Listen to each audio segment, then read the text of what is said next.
Oh, bother.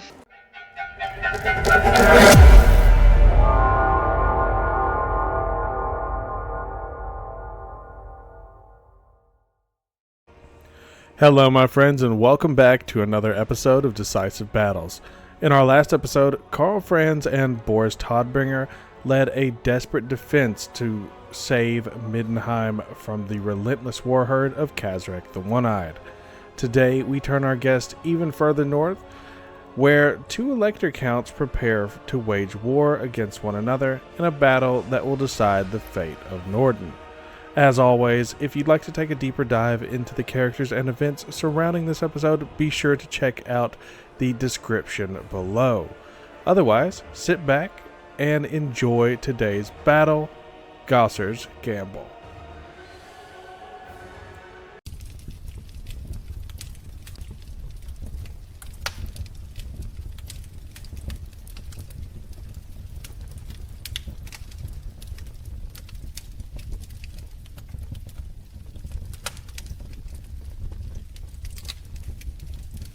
The siege of Middenheim was over.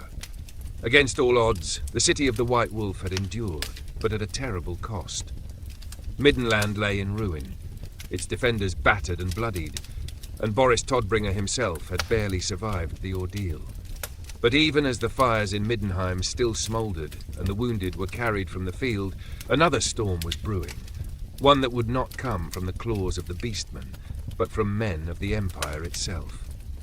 Far to the north, in the city of Salzenmund, Theoderic Gausser had been preparing for war. While Karl Franz had been battling rebels and Boris Toddbringer was lost in the Drakwald, the Grand Baron of Nordland had been gathering an army, one unlike anything his impoverished province had fielded before. For years, he had hoarded wealth in his own coffers, not out of greed, but ambition. Nordland had suffered for generations, battered by Norscan raiders and overlooked by the imperial court. It was time for that to change. Gausser's first move was Norden, the disputed region that held the land routes to Erengrad. Controlling it would give Nordland the wealth it had always been denied, but such a move would undoubtedly provoke Ostland. Gausser knew this. He counted on it. With the trade flowing through Norden and the coffers of Salzenmund filled, he would take his ambitions further. Marienburg, Hochland, perhaps even Middenland itself. But not all in Nordland supported this war. The Knights of the North Star, led by Grandmaster Artur von Pretzer, refused to take part in an attack against their fellow Imperials, claiming their duty was to defend against the true enemy from the north. It was a sentiment not shared by all. Mercenaries flooded into Nordland, drawn by the promise of gold. Among them were two of the most infamous sellswords in the old world, Brunner the Bounty Hunter, a man who never missed his mark, and Golgfag Maneater, the ogre tyrant, whose band of maniators had carved a bloody reputation from the Empire to the mountains of Morn. With these forces at his command, Gausser set his plan into motion. Now, as dawn broke over the frost-bitten fields of northern Ostland, two armies stood poised for battle. To the west, the banners of Nordland fluttered in the icy wind, their ranks bolstered by mercenaries and state troops clad in blue and yellow. But all was not well within the Nordland camp. Gunter Fredhoff, Nord Marshal of Nordland and commander of the army, had spent the morning barking orders and preparing his men for the coming engagement. Yet in his eagerness to assert authority, he had made a critical mistake, offending Golgfag Maneater. A crude jest about hired brutes had been all it took for the ogre tyrant to take offence. And now, instead of joining the first assault, Golgfag and his man-eaters had withdrawn to the rear, content to watch the battle unfold. Fredhoff knew he had blundered, but there was no time to mend the situation. The battle was already set in motion. Across the field, the Ostland army stood in disciplined formation, a stark contrast to the disorder in the Nordland camp. Black and white uniforms gleamed under the morning sun, and the soldiers of Ostland waited in perfect silence for the command to advance. Leading them was General Gerhard Stearman, an iron-willed veteran who had served Count Valmir von Raukov for decades. At his side was Oleg von Raukov, heir to Ostland and eager to prove himself in battle. Together, they commanded an army that was professional, united, and determined to send a clear message. Nordland would not take Ostland's land without a fight. What they did not realize, however, was that Theoderic Gausser had already committed himself to war. There would be no turning back. With the battle lines drawn, the war for Norden was about to begin.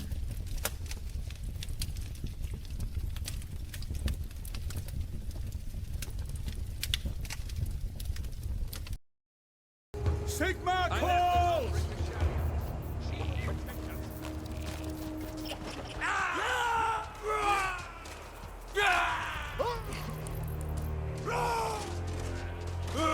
We are promised a place at Sigma's side for doing this! Do not let them succeed!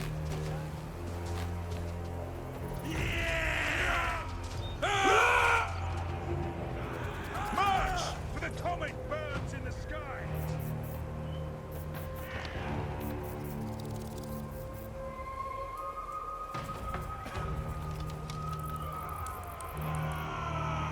We are right!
Don't give them an inch!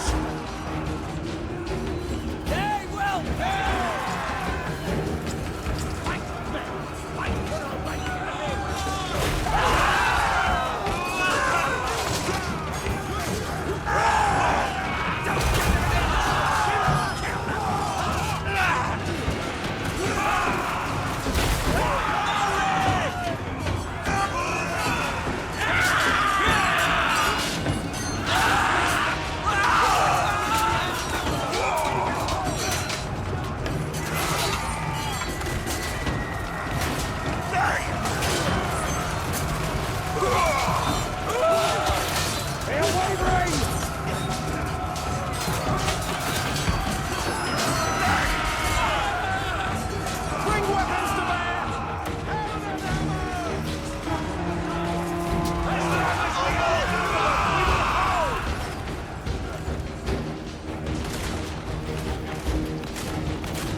Until they're all dead!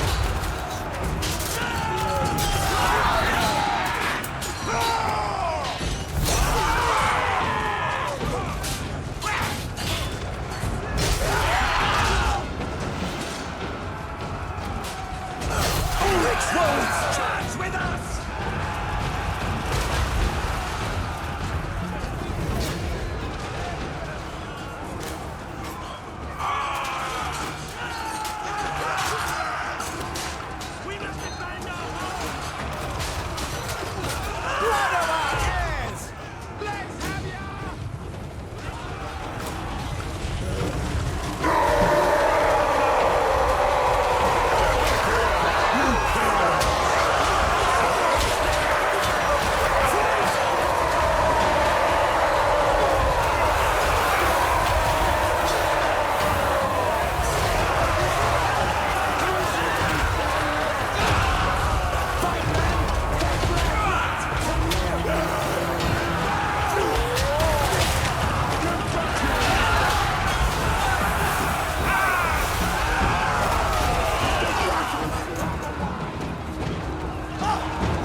gods have abandoned us!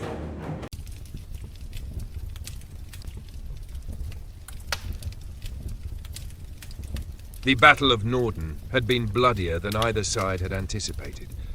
Ostland had deployed a mighty force, hoping to dissuade the Nordlanders from their reckless course.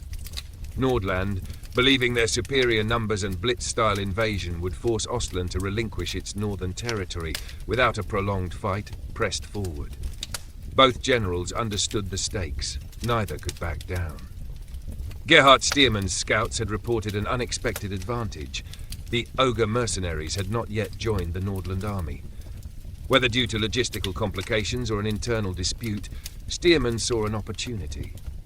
If he could break the Nordlanders before the ogres arrived, the battle, and Norden itself, would be his.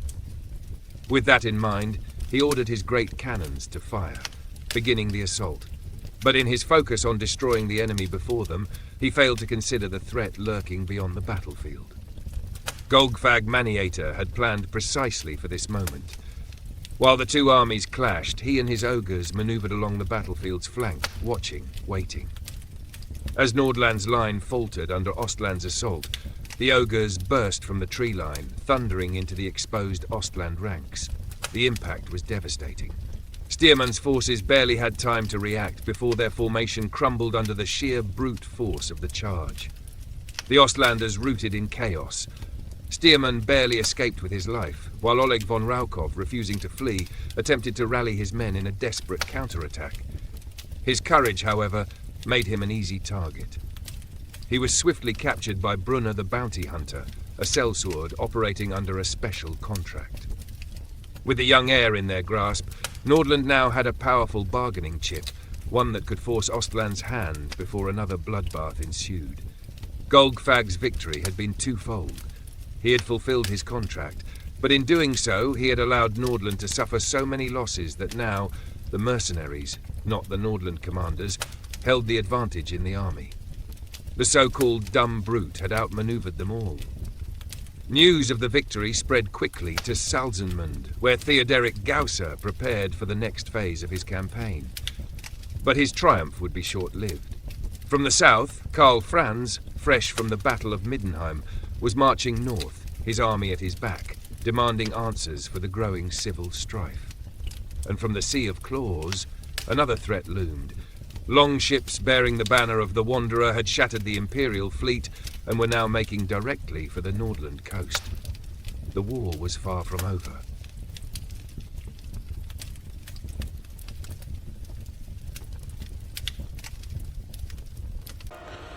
Civil wars never have a true victor, and this battle is no exception.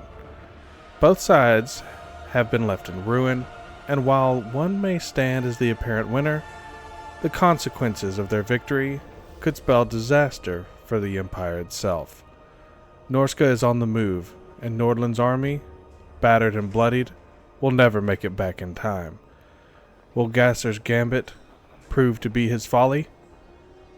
Join me in the next episode to find out. Until then, to all my friends, wherever you are, good morning, good evening, and good night. I'll catch you in the next one.